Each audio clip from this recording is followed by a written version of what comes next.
Real health works like a seed, not a light switch.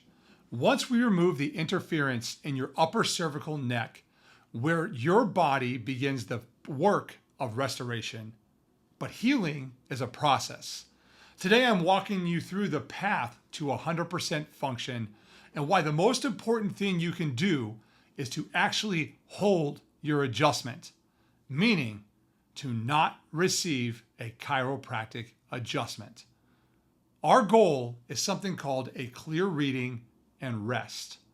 You see, in this office, we measure success by your thermal scans. When you come in and your scan is clear, meaning there is no pattern of dysautonomia, no pattern of interference present, that is a significant win.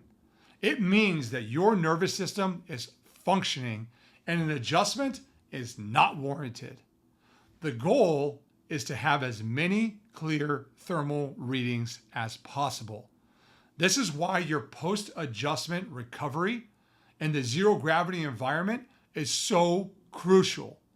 By resting in zero gravity immediately after a correction, we ensure that the adjustment sets and that you leave here with the start of holding that clear pattern.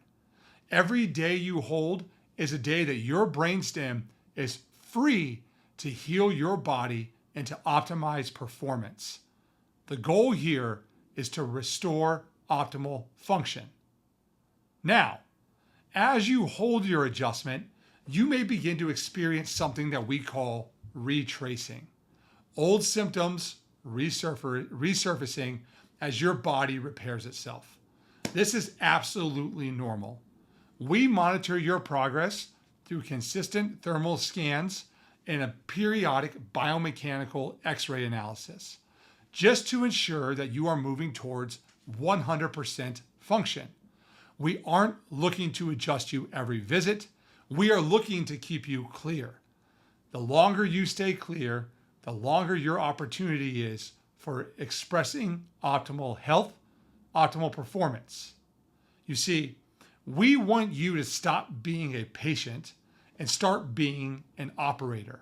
You now understand the science, the rest, and the process. In the final video, I will show you how to take the first step. I'm Dr. Joey Kramer, Hope Upper Cervical Spine Center. This is the Hope Standard. This is the way.